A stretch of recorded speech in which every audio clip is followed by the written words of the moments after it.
যে নেতা আর যেই খেতা যেই হোক না কেন, যে বলবে সকল ক্ষমতার মালিক জনগণ, ওর অধীনে যারা, ও তো নিজেও কাফের, এবং ওর অধীনে যারা রাজনীতি করবে, ওর যারা সাপোর্ট করবে, ওর যারা সাথে থাকবে, এরাও কাফের। ডাইরেক্ট ফতোয়া দিচ্ছি, কাজী ইউসুফ জাহান ফতোয়া দিলাম, 3টা 15 মিনিটে, রাত 3টা 15 মিনিটে 30 সেকেন্ডে ফতোয়া দিচ্ছি। পৃথিবীর কোনো বাপের বেটা মায়ের সন্তান যদি ফতোয়া এভাবে দিলাম এভাবে তুলে ধরতে পারে, আল্লাহর কোরআনকে সাথে নিয়ে আল্লাহর নামে কসম করে বলছি যে বিনা টাকায় তোর ওই হুজুরের বাড়িতে আমি বিনা টাকায় মরা পর্যন্ত গোলামি করব। গণতন্ত্রে কি ইসলাম শাসন ব্যবস্থা থেকে উত্তম? গণতন্ত্র, রাজতন্ত্র, সমাজতন্ত্র, যত তন্ত্র মন্ত্র পৃথিবীতে আছে তার ব্যাপারে আল্লাহ তাআলা সূরা আলে ইমরানের 19 নম্বর আয়াতে প্রথমে বললেন, ইন্নাদ-দীনা ইনদাল্লাহিল ইসলাম। আল্লাহ তোমাদের একমাত্র জীবন ব্যবস্থার মনোনয়ন দিয়েছেন, তার নাম হলো ইসলাম। তার নাম কি? এবার এই আয়াত থেকে সরে গিয়ে সূরা আলে ইমরানের 85 নম্বর আয়াতে গিয়ে আল্লাহ বলেছেন, ওয়া মাই ইয়াবতাগি গায়রাল ইসলামি দীনান ফালা ইয়াকবালু মিনহু ওয়া হুয়া ফি আখিরাতিহিম মিনাল খাসিরিন। ইসলাম ছাড়া অন্য কোন তন্ত্র মন্ত্র মতাদর্শ, সমাজতন্ত্র, গণতন্ত্র, এরপরে হচ্ছে মার্শাল্লাহ, অন্য কোন তন্ত্র মন্ত্র যাই আছে সেটা যদি কেউ এক্সারসাইজ করে, অনুশীলন করে, ফালা ইয়াকবালু মিনহু, কোশ্চিন কালেও তাদের কাছ থেকে সেটা গ্রহণ করা হবে না। ওয়া ফি আখিরাতিহিম মিনাল খাসিরিন, এবং আখিরাতে তারা চূড়ান্তভাবে জাহান্নামী হয়ে যাবে, তার মানে ক্ষতিগ্রস্ত হয়ে যাবে। সূরা আলে ইমরানের 85 নম্বর আয়াত। তার মানে ইসলাম ছাড়া অন্য কোন তন্ত্র মন্ত্র মানলে সে জাহান্নামে যাবেই যাবে, তার আর ঈমান থাকবে না। কেন? কারণ গণতন্ত্র, 3টা উদাহরণ দেই। গণতন্ত্র আর ইসলামের মধ্যে পার্থক্য, ইসলাম হলো একমাত্র জীবন ব্যবস্থা যা সর্বশ্রেষ্ঠ এবং একমাত্র জীবন ব্যবস্থা। অতএব গণতন্ত্র শুধু নয়, ইসলাম যে কোনো জীবন ব্যবস্থা থেকে শ্রেষ্ঠ, উত্তম নয়, শ্রেষ্ঠ। আচ্ছা, কেন গণতন্ত্র? যেহেতু গণতন্ত্রের কথা বলেছো, গণতন্ত্রের 3টা বিষয় আমি তোমাদের সামনে তুলে ধরি। 1, গণতন্ত্রের প্রভুর নাম, রবের নাম হলো জনগণ।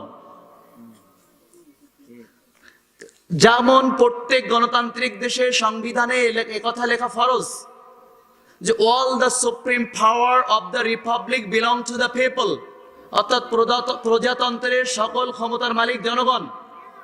এই ভালো করে শোনো, এটা কিন্তু আমি বিশ্ববিদ্যালয়ের কথা কইতেছি, এখন আর মাদ্রাসায় নাই।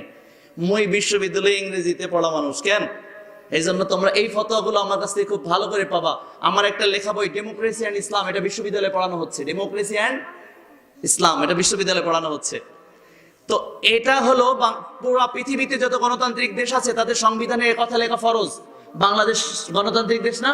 বাংলাদেশের সংবিধানের 7-2 নম্বর অনুচ্ছেদে কথা লেখা আছে, প্রজাতন্ত্রের সকল ক্ষমতার মালিক জনগণ। আর আল্লাহ রাব্বুল আলামিন বলেছেন কুলিল্লাহুম্মা মালিকাল মুলক, এবং সূরা আলে ইমরানের 26 নম্বর আয়াতে বলেছেন সকল ক্ষমতা, সকল রাজত্ব, সকল ইন্টার বিশ্ব ব্রহ্মাণ্ডের মালিক হলেন আল্লাহ।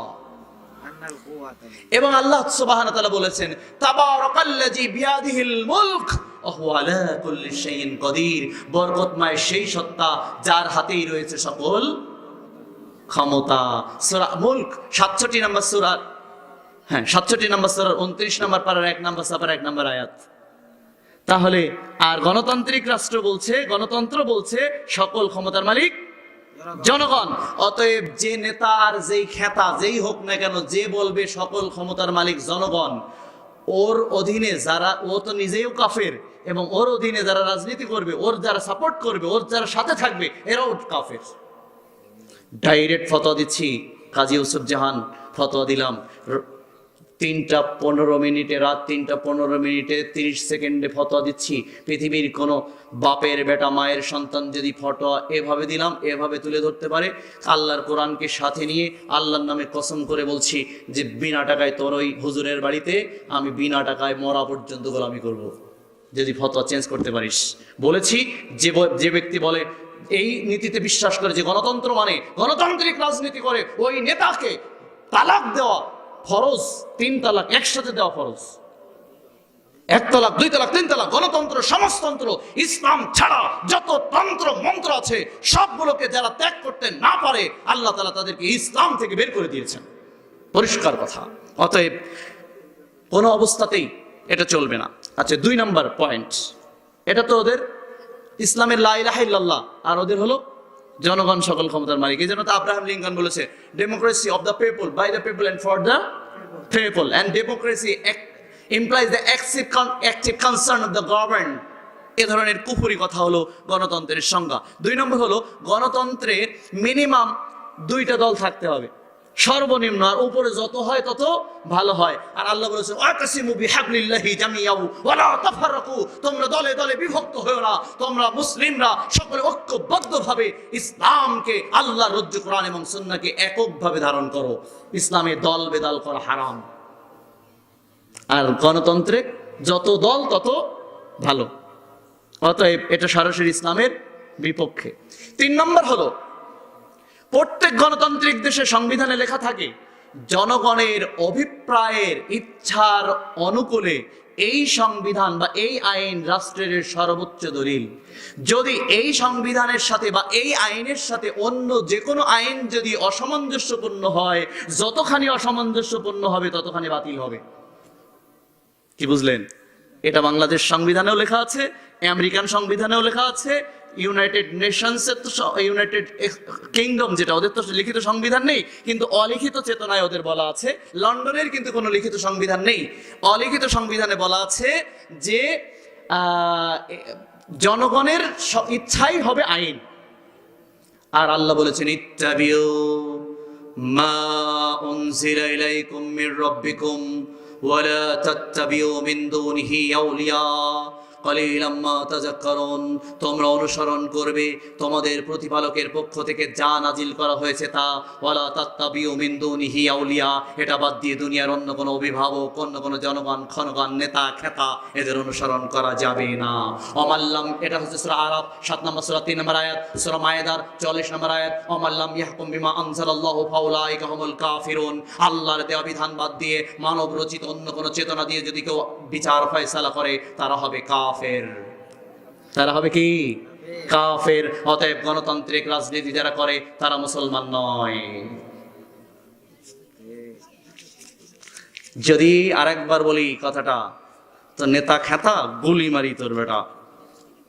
শোন, আল্লাহর কোরআন বুকে নিয়ে আল্লাহর নামে শপথ করে বললাম, গণতান্ত্রিক ইসলামবাদে অন্য কোনো তন্ত্র মন্ত্র মতাদর্শ মেনে যদি তুই মুসলমান থাকিস, আমি বললাম তুই মুসলমান না।